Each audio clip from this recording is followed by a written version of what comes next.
Hope you guys are counting your blessings today because we read the short reading. And that first reading goes on for nearly, 4 pages. It's the story, of course, you heard it, of Susanna, who was a woman who was wrongfully accused of something. And it's a very similar story to what's going on in the gospel as well. But it's interesting because, Susanna's a very, very old name. I grew up with a couple of young ladies named Susan, but it goes back many thousands of years earlier. But Susanna is an old Hebrew name. It's Shoshan. Shoshan is what it is, and in Hebrew, and it means lily, and it means whiteness, because if you go to the Judean desert, indeed, if you go out to the deserts around here, you see these beautiful desert flowers, and in particular, the Shoshan, or the lily, stands out because the Judean desert is brutal.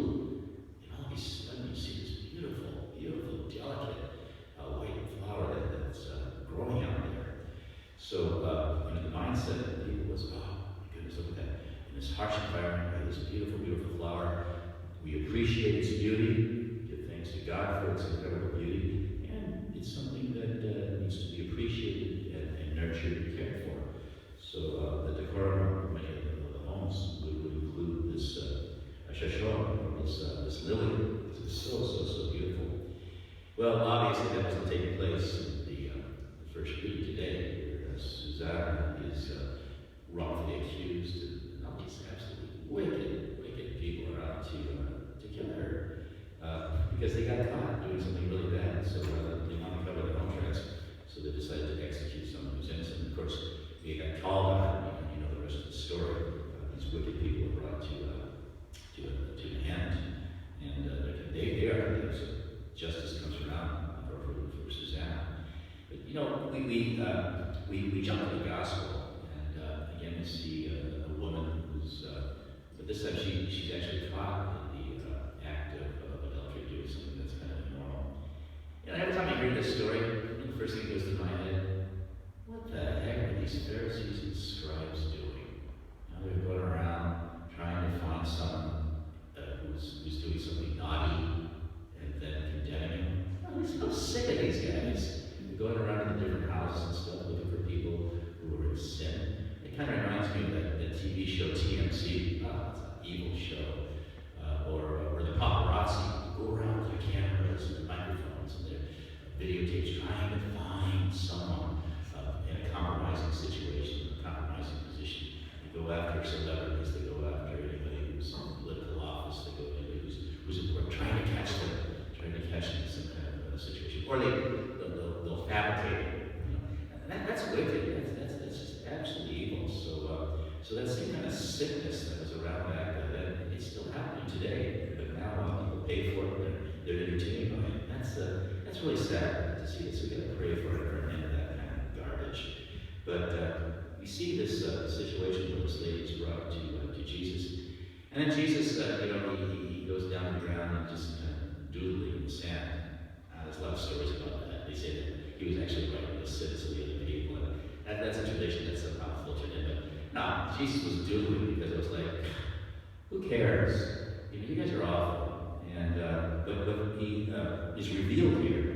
And it's not that Jesus condones sinful actions, and it's not that he's disinterested in sin, but he realizes the situation that these crazy hypocrites are trying to make him do, that they're trying to bait him into bad judgment, into a vindictive judgment. And Jesus will not be baited into a situation like that. What is revealed here, really, the bottom line is that these self-righteous people are really hypocrites who cannot even stand the idea of forgiveness. They're just out to get people and to punish them. And it underscores the incredible forgiveness of Jesus, the incredible forgiveness of God.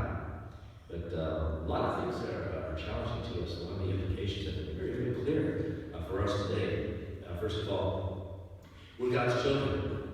Daniel refers to us as the children of Israel, but we're God's children, and we're called to do a number of things. One, we are to defend the weak. We are to defend the weak. We are to speak up.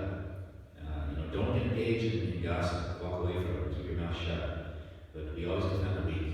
We always defend the weak, especially people who are being attacked or the reputation is being destroyed. Stay faithful to your promises. Stay faithful to God. So you make a promise, you keep it. And if you broke your promises, you broke your vows, well, you don't just run to confession and say, I did wrong. You got to repair the damage. And that's the problem with a lot of people. They confess, oh, wow, I did something really bad. But they have absolutely no intention and no effort at repairing the damage. Hey, I stole something. Okay, good. Well, part of your penance is return it. Oh, I have to return it? I'm sorry, I stole it. Isn't that enough? You gotta return it. You gotta repair the damage.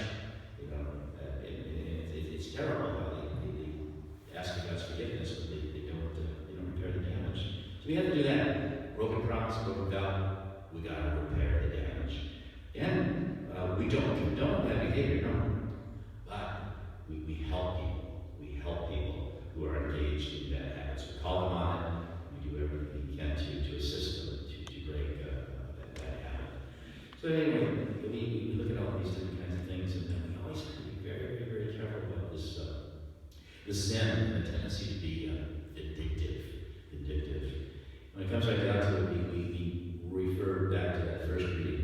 Susanna, Shashon, that which is beautiful and stands out in the desert floor, in the environment. It's a reference to you, and to your own beautiful people who stand out. We are in this reserved space for God. But you Christians, you believers, you're very, very, very different from the rest of the world, in that you're staying connected with God. And whether you like it or not, you do stand out. You do stand out because people who make the effort to be with the Lord, we're very, very different people. And that's a wonderful thing. So you carry the message, you carry the presence of God into that crazy world out there. So we always remember that. You're very, very, very special people. And it is a beauty that must be shared, and a beauty that must be nurtured. And I hope and I pray that through our example that we lead others to do the same, that they become to realize too how good, how wonderful, how special, how loved they are by God. So as you come together today, once more, we're called to be people of great, great love, and any kind of condemnation of vindictiveness that we might have in our hearts. We ask our Lord to assist us in eradicating that and doing our best to manifest the love and the forgiveness of God. Let's stand up.